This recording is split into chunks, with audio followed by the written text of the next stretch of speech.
Right, guys, we're back. Last time, I'll remember we're playing Wolf Tales.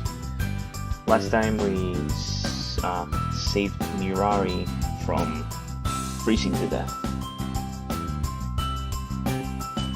and then we started eating. I started getting to know her a little bit. Not much. Pretty much just focusing on giving her food because she was hungry. Anyways, let's continue the story then. Once the two of us have finished eating, I grab our bowls and take them into the kitchen. Are you going to wash those? That's the plan. Unless you like to give them both one more lick before I do. Don't remind me of my shameful behavior. Hunger truly does turn one into a different person. Yeah, that's true. It's fine. I'm not exactly the type of guy you expect to find dining at a 5-star restaurant myself, you know. Be that as it may, I was not going to ask if I could lick the bowls. Rather than that, I was just thinking that maybe, if you like, I could clean them for you. You want to clean the dishes? Mirari nods vigorously. It's the least I can do after you treated me to such a scrumptious meal. Okay then. Look, I'm not going to turn down an offer for help, but do you even know how to clean dishes? Of course I do. Why wouldn't I know something that simple? Mirari tilts her head and gazes at me with an expression of apparent confusion on her face. So forks are new to you, but you know how to wash dishes? Fine. If you say you can do it, be my guest. Yes, I will. Thank you, Toma. Mirari happily takes my place in front of the sink, which is currently filled with dishes. Displaying unexpected knowledge of human appliances, she carefully turns the handle next to the tap, causing water to flood the sink. She then twists it back the other way in order to stop the flow of water and finally takes one of the bowls in hand. That's rather surprising for someone who seemed to so skittish. From the moment she woke up, Mirari seems to be unexpectedly familiar with human inventions. Maybe half-wolves are more civilized than I thought. I always picture them as wild beasts who run around naked and hunt with their claws and teeth. Despite that, Mirari has been clothed since the moment she showed up here, and she hasn't done anything particularly strange or unruly. If anything, she's like an ordinary human being who's lived on the brink of society for just a little bit too long. As I compare Mirari to an ordinary human being, my mind flashes back to the moment I found her. Cold, pale, and shivering, dressed in human clothing, seeking shelter in the cabin. Apart from her ears and tails, everything about her screams human. While thinking back to our initial encounter, one more thought crosses my mind. Having found her dressed in wet, disheveled clothing, I made sure to remove Minari's clothes and wash and dry them before dressing her once more. At that time, even though it was not my intention, I did look at her naked body. Yeah, of course you did. You're not going to, right? Yep, just like a human, alright. That's good to know. Alright. Wait, what am I thinking about? That, Toma. Don't get your mind out of the gutter. Just as I pull myself back to reality, Mirari suddenly turns around to face me. Okay, hold on. Really? The dishes, I finished cleaning them. I unconsciously turned my head towards the sink. To my surprise, the sink, which was filled with plates and utensils I've been meaning to clean for days now, it's empty. All of the items which need washing have been cleaned and placed on the rack to dry. You clean everything? Of course.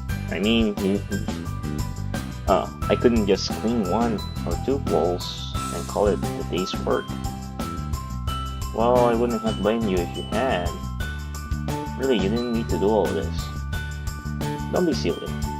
I did this because I wanted to, not because I had. Besides, if I'm going to be staying here, I need to make sure I earn my keep. Oh, okay then. Wait, she's staying? As long as you're fine with it, I guess. Shuffling up with a bright smile on her face, Mirari quickly disappears into the next room. The moment she does, her words dawn on me, and a look of confusion creeps onto my face. Wait, staying here? Earn my keep?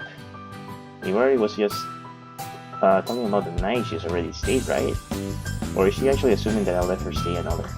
I look out the window as I contemplate kicking Mirari out. No matter how nice Mirari is, it's against the rules for humans to associate with half-humans in any way. Even though the snowstorm has died down, it may not be over yet.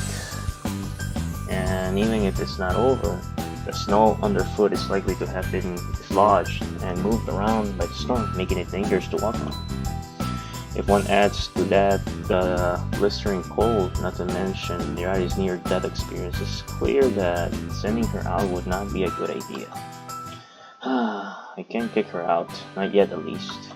No matter how much I prefer to be alone, I'd be eaten away by guilt if I sent that nice young girl to her death. Besides, it's not like I can't accommodate one more person for a night or two, and I am curious about how half-humans like Mirari live. For now, let's just call this a sleepover, and then in a couple of days, when Mirari is feeling better, we'll go our separate ways.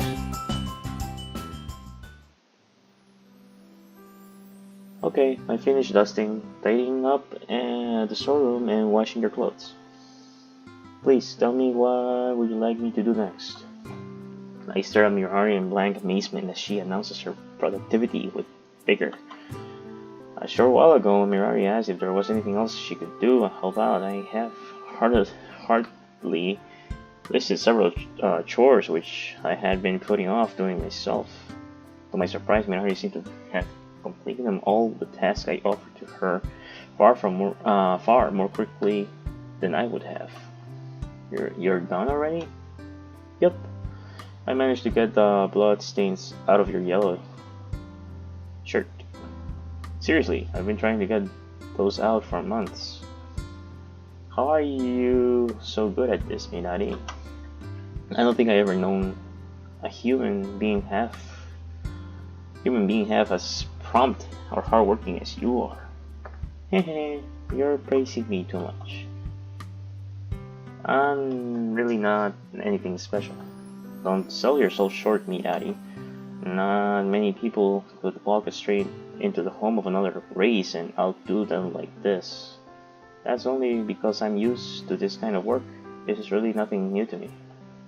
I raise an eyebrow at Mirari's odd response. Inquire further, leave the matter alone. You've done this one before? Yeah, let's explore it. I guess cleaning clothes is a given since you've been wearing them from the moment I found you, but guess how similar is half-wolf culture to that of humans? Or are your homes just like ours? Do you do the same chores that we do? That's a bit... I mean, some of us live in houses, though most of us don't. Ah, so you're one of those few who do. That's lucky. Yes, well, that's because I...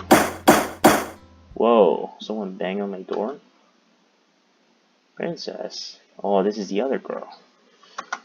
Mirari freezes as she hears someone shout, seemingly frightened by the voice of the one calling out. Rather than pay her reactions any mind, however, I turn toward the door in irritation. Oh, come on!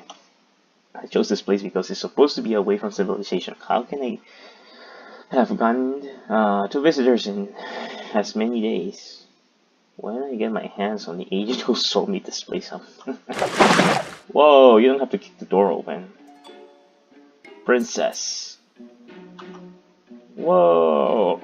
The moment I open the door, my body is thrown to the floor. I'm barreled over in a heartbeat before I can even lay eyes on the interloper. Ah shit, what's the big deal, you little wolf girl? My eyes widen in amazement as I spotted yet another girl with furry ears and a tail. I slowly raise to my feet, taking my eyes off her only for a second as I close and lock the door once more. Mirari, is this girl a friend of? Princess. Eee, screech. Mirari cowers behind the couch as the new girl shouts at her. Maybe they aren't friends after all. Wait a minute, princess. Curious about the girl's relationship, I decide to butt out for a minute and allow them to converse. Why do you follow me here? I should have made my intentions perfectly clear. Don't ask stupid questions. You're our princess, of course someone's going to come looking for you. But it was a blizzard out there. You could have been killed. The same goes for you, princess.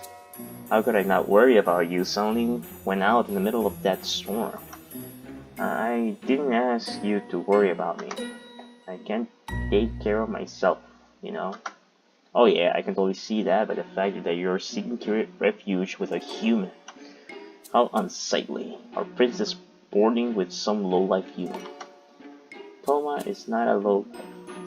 He took me in when I was cold and hungry. He gave me food and shelter, and none of that would have been necessary if you just stayed with the pack.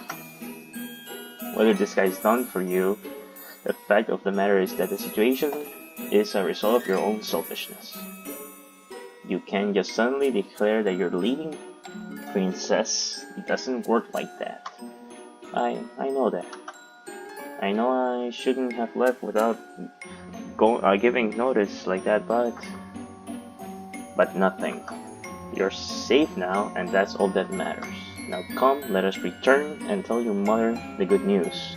She must be worried sick about you. Princess, I don't want to go. What? What do you mean you don't want to go back? This is our pack we're talking about. You must return. I'm not going. The hell you aren't! The aggressive, half-human grabs Mirari by the wrist and forcefully drags her towards the door. Mirari tries to resist, but it's clear that this new girl is much stronger than she is. Stop her by force, pull her out. Before this forceful girl can reach the door, let's stop her by force. Yes. Toma chop. Really, I didn't have to hit her though. Why not? I chopped the naughty wolf on the forehead. You insolent human. What do you do that for? Do you know who I am? I am a proud soldier of... Not budging an inch, I glare at the young girl as I tower over her. A proud soldier of... I sharpen my gaze and cross my arms, showing the girl that I mean business. In response to my silent intimidation, the girl begins to cower.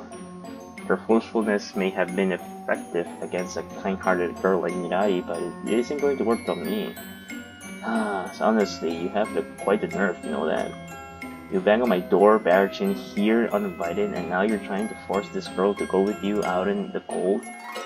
But she's our princess. Like I care. Ooh.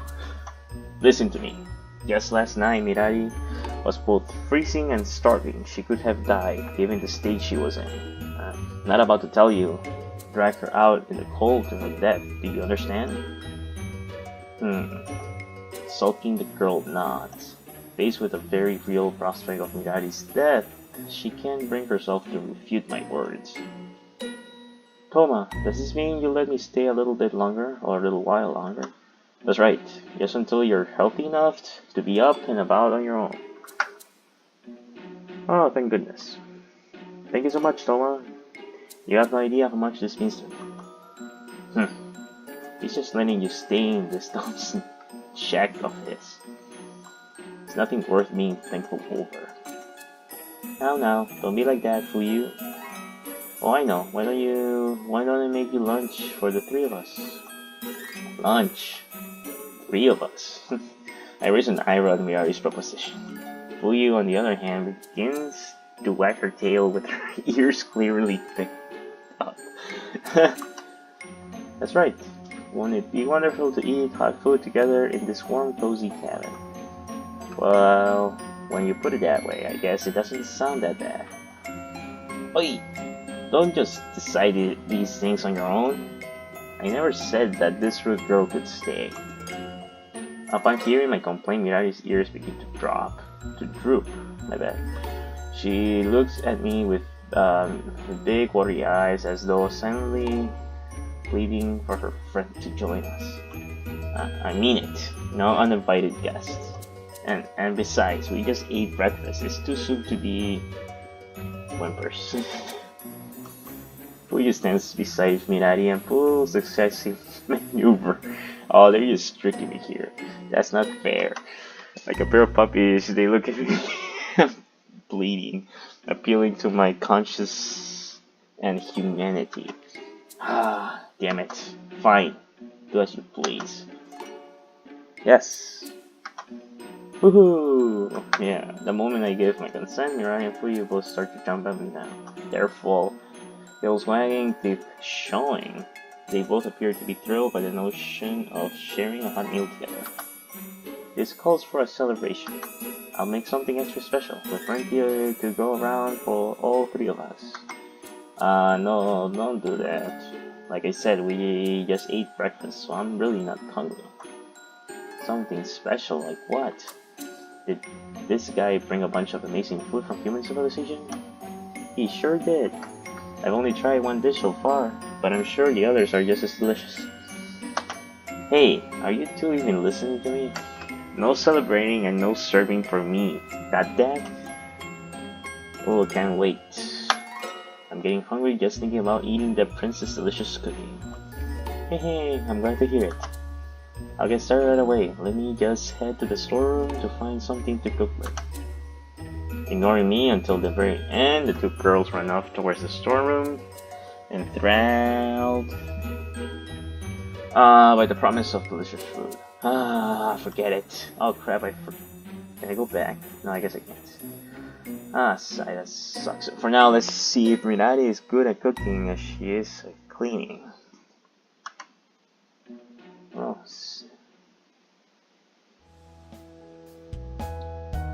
munch. So good. Slurp, okay. Princess, you have outdone yourself. I watch on with both caution and amazement as Fuyu eats her fill.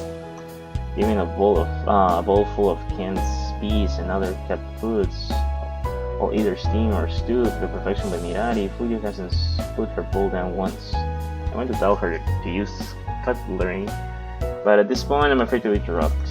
From the beginning, Fuyu has been either lowering her face to the bowl or lifting the bowl to her face.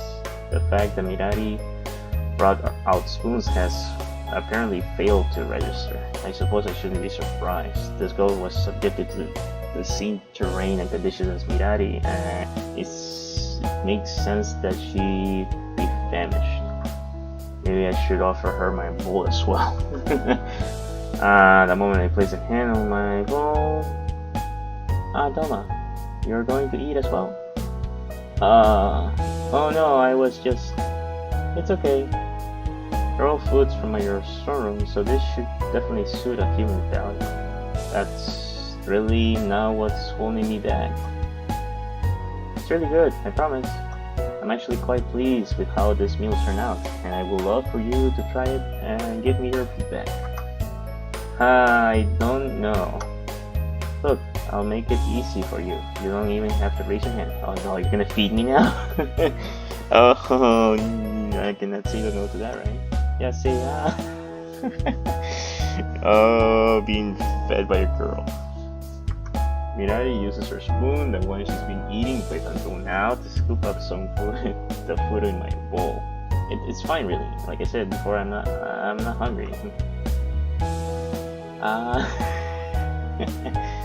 No, I just said, fine. Sighing internally, I finally gave in. The moment I do, Mirari happily places her spoon in my mouth, at which point I close my lips and track the spoon contents. I chew the soft warm mush, which really doesn't need to be chewed at all and then swallowed. How was it? Did you like it? It's better than my cooking. It's not bad. It's better than my cooking episode. Yeah, it's good. It's definitely much better than anything I know how to make. Really? Hey, don't say it. You don't say it. And it's kind of vexing to think that someone I initially thought as a savage can cook human cuisine better than I can. Oh well, when you live in a place like this, it's the nutrition and warmth that matters, not the taste. Ignorant human, you actually doubt the prince's skill. Cooking is just one of the many skills expected to be drilled into the future mate of our next pack leader. Mirari turns away as Fuyu casually reveals her situation. Whoa, hold on a second. Mirari, you were taught to cook so that you can please your future mate. That's right, it's Mirari's responsibility to... Mirari hurriedly covers Fuyu's mouth before she can say anything else. What manner of nonsense are you spouting, Fuyu? I cook because I enjoy watching others eat my cooking, that's all. If I plan on mating with the next alpha male, I wouldn't have run away in the first place. Mirari's words intrigue me, but I decide not to pry. Whatever that has happened to these two girls until this point is none of my business, and if Mirari would rather run away from home than find a mate, that is completely up to her. I'm just a kind of stranger who took pity on a near-death young girl. What she does with her life I saved is not for me to decide. That's very true. Oh, they fell asleep. Oh, that's a cute.